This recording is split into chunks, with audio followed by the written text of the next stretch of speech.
Hey everyone, glad you could be joining us today. My name is Brandon Santos, Senior Digital Marketing Manager at Bombora, and today I'll be talking about how Bombora uses intent data to optimize our advertising performance. Before we jump in, just a couple of quick housekeeping items. First and foremost, this webinar is being recorded. We'll be sure to send it out to everyone who registered afterwards. Also, we probably won't have time for Q&A at the end, but please still submit all questions you have in the chat, or even better, in the Q&A tab in Zoom. We'll be sure to follow up and answer them all afterwards.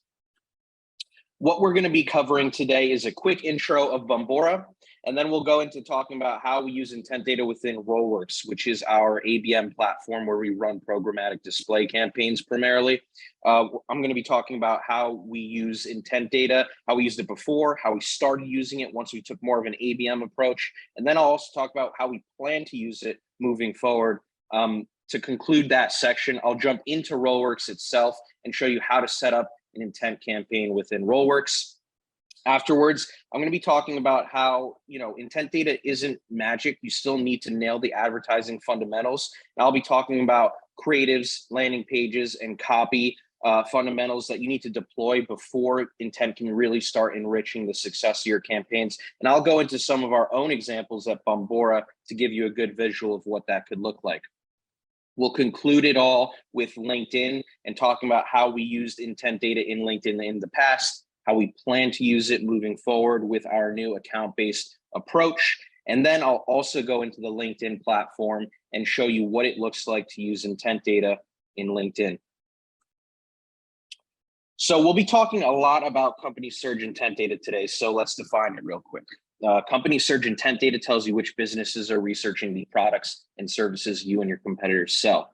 This is how Bombora helps marketing and sales leaders prioritize their resources to generate more leads, meetings, pipeline, and opportunities. We do this by understanding the usual content consumption patterns of a business against its an intent topic in our taxonomy. And those intent topics are related to B2B businesses, products, solutions, or trends. We then identify when businesses are consuming those said intent topics more than they usually do. And that's what we call a company surge. It's a buying intent signal that indicates when a business may be in market for a particular B2B product or service and the intensity of that interest. The signal is portable to most systems of record through integrations that we've built and also through the 35 plus channel partners, including RollWorks and LinkedIn, which is what we'll be speaking about today. All right, so let's jump into it. Starting with RollWorks. So RollWorks, for those of you that don't know, is an account-based platform for B2B marketing and sales. One of the ways that we use RollWorks is to run our programmatic display campaigns, and we run the majority of our programmatic display through RollWorks as well. Okay, so I want to talk about how we initially started using intent data within RollWorks. So we started out by running primarily one-to-many campaigns to our ICP.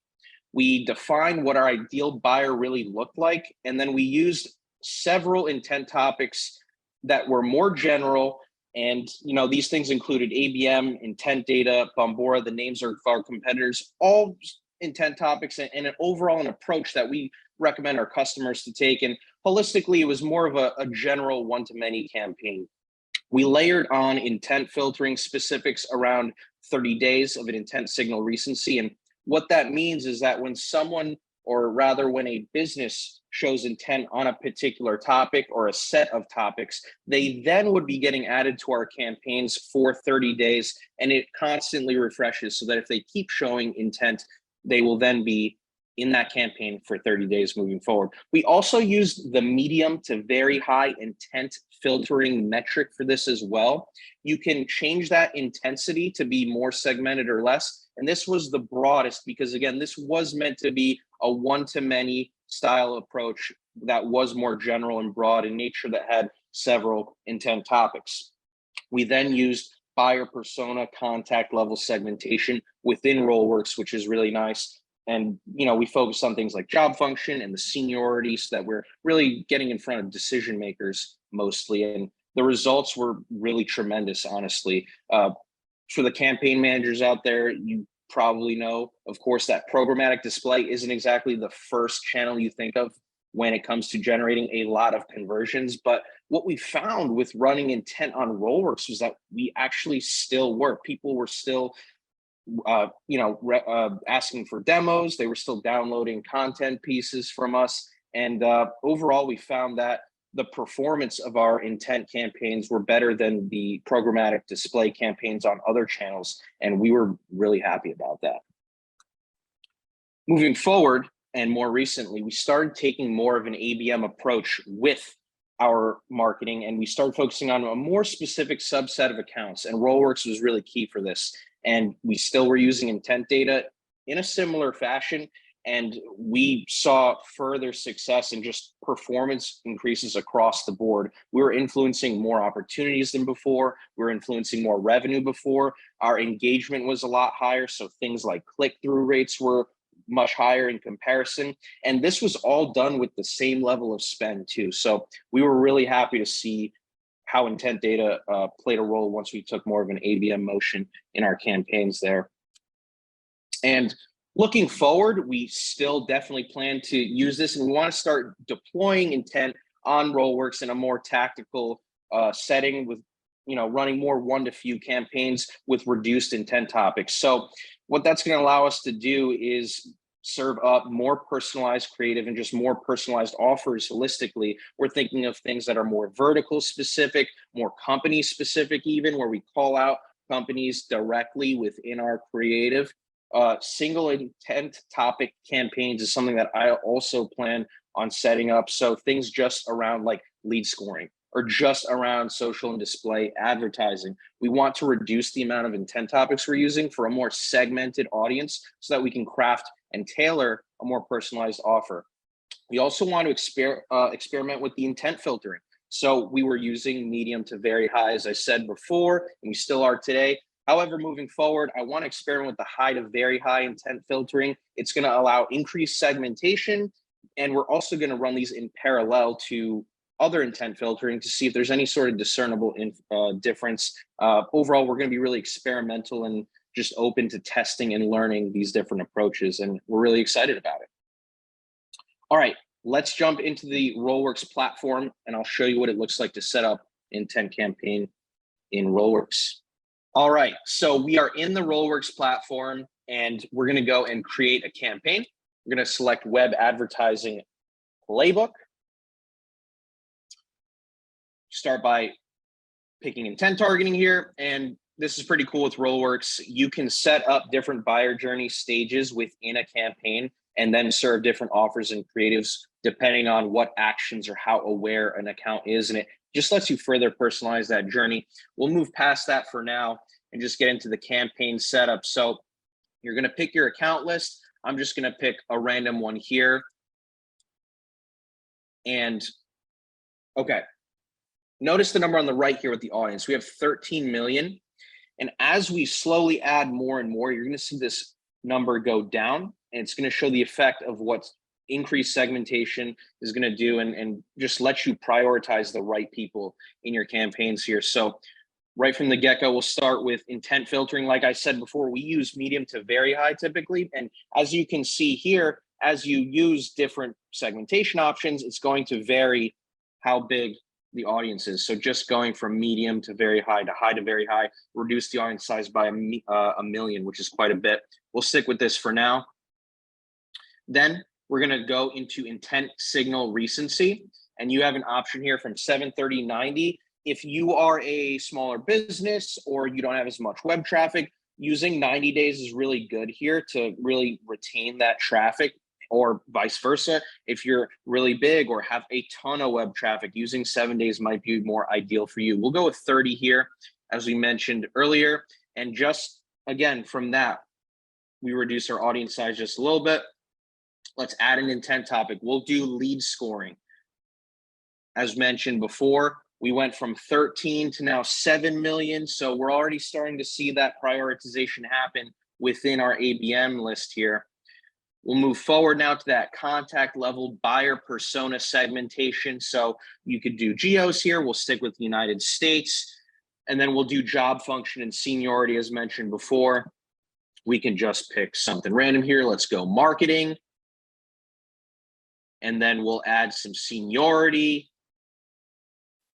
and we could just do, you know, management, decision makers, and all of a sudden that account list that had millions and millions, 14 million people, after adding in all this segmentation, is now 100,000. These are prioritizing the people that are showing intent on lead scoring within the past 30 days, within that initial ABM list, who are in the marketing department and are in management and decision makers. And that's pretty much it. It's pretty easy to set up. The next step is just adding in your creative, etc., and you're good to go. So that's what it looks like when it comes to setting up an intent campaign in RollWorks. Now I'm going to jump back over to our presentation. All right. So we've been talking about intent, you know, the positive results that we've experienced, how to set it up in RollWorks, but it's really important to know and remember that intent data isn't magic. You still need to remember your advertising fundamentals, because if you aren't using those, intent data isn't going to magically start, you know, have you start seeing success. You need to have a good foundation so that once you start using intent, that is when the magic really happens and it can enrich your campaigns further. So I just want to highlight some of the big fundamentals when it comes to creatives, landing pages, and copy. So we're going left to right here, starting with creatives. I always like to focus and remind people about ad scent. Your creative should look really similar to your landing page and vice versa. Creating that consistent experience is really going to benefit your conversion rate.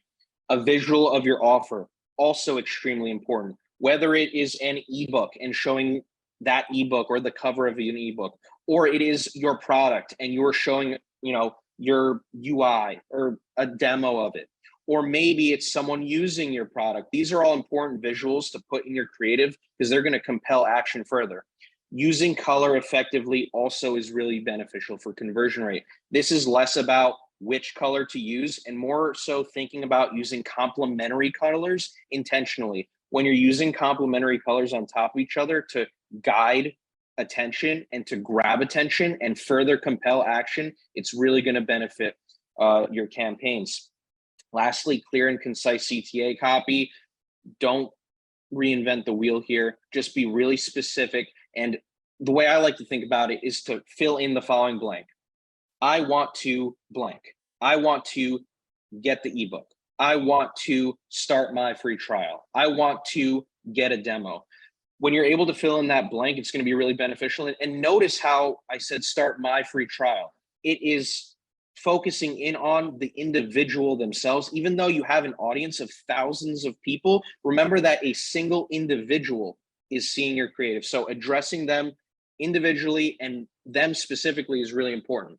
Moving over to landing pages, ad scent is tremendously important here too. Same thing with the creatives, your hero image, your copy, your CTA, all should look really similar, if not the same, to whatever was in your initial creative and your initial advertisement. Creating that consistent experience absolutely is going to benefit conversion rates and performance across the board. Same thing with the visual of your offer. Perhaps if the visual of your offer in your creative was just a image of your platform or your UI, this is an opportunity to expand on that and maybe use a video or show a demo of it. Also, social proof is really important. I don't think it is ever a bad idea to include social proof. That is also going to compel action and compel conversion. The form. Some of your offers might have forms, they might not. There's nothing wrong with using a form. Just make sure you're keeping your form fields on a need-to-know basis and really be respectful of people's time when they're filling out a form. Try not to use the words free here. If you're using a form, you're not exchanging a free offer. Someone is giving you their personal information. Make sure you treat it with respect when it comes to your outreach. Lastly, reduce distractions. If you, for example, are using a form on your landing page, the objective of that landing page is for someone to submit the form or register the webinar, etc. Don't give them an easy opportunity to navigate away from that. So removing things like the navigation bar at the top of your website or any hyperlinks, removing those is really important because you want to compel the ultimate goal of conversion and form submission in that particular example. Lastly, copy. Copy is extremely important. It's really daunting and it might sound more difficult than just saying it, but you can really approach copy quickly and easily by not reinventing the wheel. Just take inspiration from current copy that you see, and also just rely on the tried and true frameworks that people use here. How to X type language is really good. How to do X without Y are just a couple of examples of timeless copywriting hooks that have been effective and will continue to be effective. Writing for a single person, like I said earlier, addressing the specific individual that is reading your landing page or seeing your creative is very important. Even though that audience might be millions or hundreds of thousands, there is a single person that is looking at your copy. If you're writing some longer form copy, you might be struggling with that. And a good framework, a good formula to think about is the before, during, and after formula to help inspire you on what to write. And how that works is with the before, think about your prospect before they experience your solution or before they download your offer. Address the problems that they're experiencing without your offer here. For the during, introduce your offer, introduce your product. Then in the after, talk about how your prospect feels after they experience your product, after they experience your solution. Talk about the solutions that they are finding to said problem in the before prompt. Just thinking of your landing page copy or copy in general from that perspective can be pretty helpful when you're getting started. Lastly, scannability is really important. Everyone reads a page very differently. A lot of people just scan. Make sure that you are designing for scannability when it comes to your landing page. Using things like bullet points, for example, is extremely important. So I want to talk about now a couple of examples from Bombora. On the creative front, looking at the creative on the top here, I want to focus in on the Get the ebook CTA. Clear and concise CTA copy, as I mentioned, but also look at the colors we're using. There is a yellow background with a green CTA button on top. These are complementary colors. And because the green CTA button, which is meant to compel action, is on top of the yellow, it's going to improve conversion rates and it's going to grab attention, and people are going to look at that more so. It's more easily identifiable because we're using complementary colors. Also, we have a visual of our offer here. That is the cover of the ebook. This also tremendously is going to benefit conversion rates.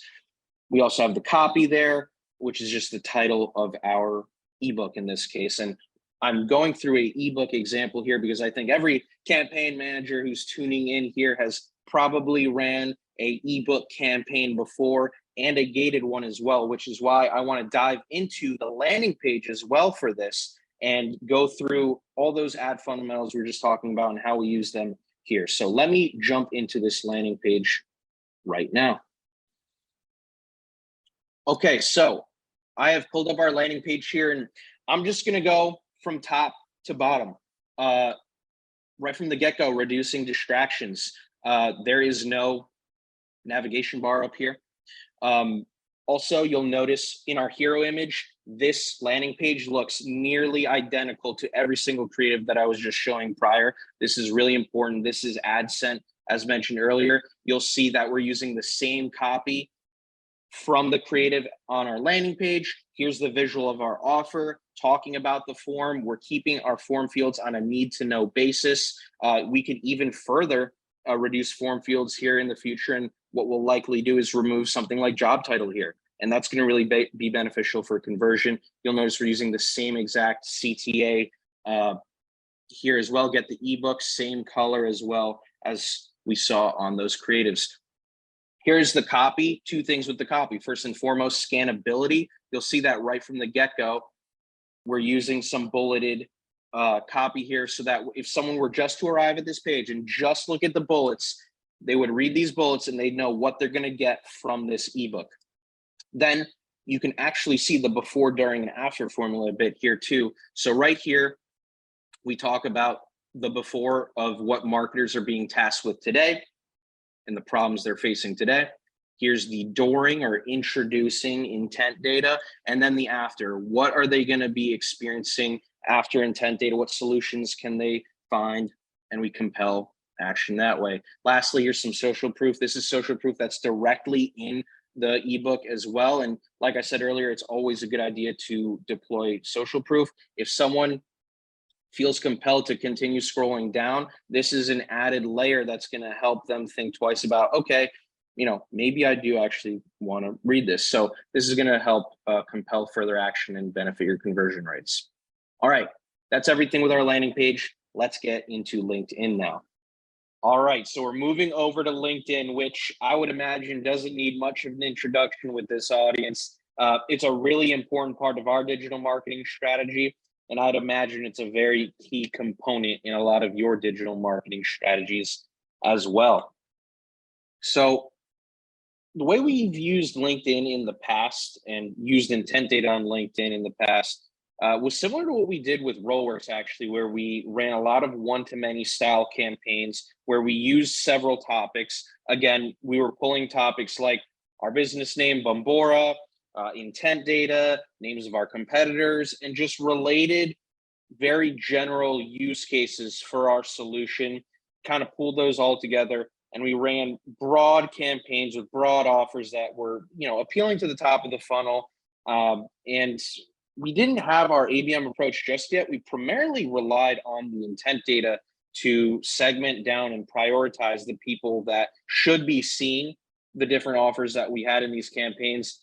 And despite that less defined key account sort of approach and just some loose ICP parameters baked into that initial subset, we were experiencing higher click-through rates compared to our non-intent LinkedIn campaigns holistically. It was really impressive. And like I just said, because we were being more relevant in segmenting who was seeing our offers based on who was actively showing interest in those topics, we saw a performance boost as a result. Now, that's how we've used LinkedIn. We want to take, again, similar to RollWorks, want to start taking more of a defined account-based approach within our LinkedIn campaigns that have intent data as well. So we have our defined ABM strategy in place. I want to try running campaigns where we have less intent topics being used, whether it just be single intent topics or just a couple. I want to start doing more of that because it's going to allow us to be more focused in the content and the campaigns that we're offering, whether it be more specific to the companies themselves or the verticals that they're in, or a more niche use case that wouldn't be covered into that one-to-many scale before. We have a lot of different content, and I think being able to become more personalized in those content offerings for people that are actually actively looking for them is going to yield even more success for LinkedIn as we move forward. And now I want to jump into the LinkedIn platform and show all of you how to set up intent-based campaign in LinkedIn. Okay, so we are in the LinkedIn Campaign Manager, and this is actually a two-step process. So the first step, which we won't be going over at the moment, is you would go into the Bombora UI, log in and create your audience there first, layer in your intent topics, etc. And then you'd link your LinkedIn account to your Bombora account. It's really simple to do, and you just pass those audiences over. And where you would find those audiences is in Account Assets, Matched Audiences, which is here, and then it'll be under third party for the data sources. And you'll see some old archived, mostly archived intent audiences that we've used in the past here. So once you've sent your intent audience over and you've confirmed it here, you go and set up your campaign. So let's create our campaign. As always, start with your objective first and foremost, whatever it may be. Start with geo here. And then in the target audience section is where you're going to find your intent audiences. Perhaps you just want to go with the intent audience and that's it. And that works and that's cool. For our case, in our future examples, like we just talked about, I want to be layering in intent on top of our ABM audiences. So first, let's start with picking our ABM list out. We'll just pick a random one in here for some enterprise list. Notice that the target audience size is 8,400 here. And then we can narrow it further by now putting in our intent audience. So we'll go in here, we'll go third party company, and you'll see that same list that we were just looking at prior in the matched audiences section. We'll just pick this one to illustrate that once you layer in intent, you'll notice that audience size went from 8,400 to 1,000. Of course, this is a really small audience size for an actual campaign, but this is just to show that once you layer in intent, it's really going to let you prioritize and focus and be more efficient with your budget on prioritizing whoever's showing intent on whatever topics you may have picked. Also, make sure that, in the majority of the time, you're definitely going to want to unclick enable audience expansion. Don't leave that on, otherwise it will go beyond whatever your intent parameters and ABM parameters are initially. And that's it. You'll go through the rest of the campaign setup processes you normally would, set up your creatives, and you're good to go. All right, let's jump back into our presentation. Okay, so that's how you set up an intent-based campaign in LinkedIn, how you ultimately find those intent audiences within the platform, and then how to deploy them within a campaign itself. Overall, what we've learned when it comes to using intent data in our digital marketing is that intent-based campaigns outperform non-intent campaigns, especially when you have a well-defined ABM approach. When it comes to RollWorks, we saw a 17% higher click-through rate for RollWorks campaigns that were using intent topics and intent data versus non-intent display campaigns. Also, as I mentioned earlier, we saw a big boost in conversion rate, a 67% higher conversion rate on RollWorks compared to non-intent display campaigns at the time. Then we moved to more of an account-based approach, and we started to see even more success with the intent-based campaigns, a 10x increase in influence pipeline with our ABM approach on RollWorks. And then when it came to LinkedIn as well, we saw a 24% higher click-through rate on LinkedIn compared to non-intent LinkedIn campaigns. And hopefully there'll be a fifth bullet point there as we run some more LinkedIn intent campaigns with our new ABM approach in the future. And that wraps it up for us. Thank you so much for tuning in, everyone. I have my email on the screen there if you want to shoot over any questions or any commentary on the presentation. I'm more than happy to answer those and chat with all of you. Also, if the part of the presentation where we talked about some of the advertising fundamentals appeal to you, or if it resonated at all, I highly recommend you check out our B2B social and display advertising guide, which I also wrote, that have some more tips, both with intent data and without intent data, on how you can start to level up your social and display advertising. So that's it for me. Thank you so much for tuning in again, and have a good day. Thanks, everyone.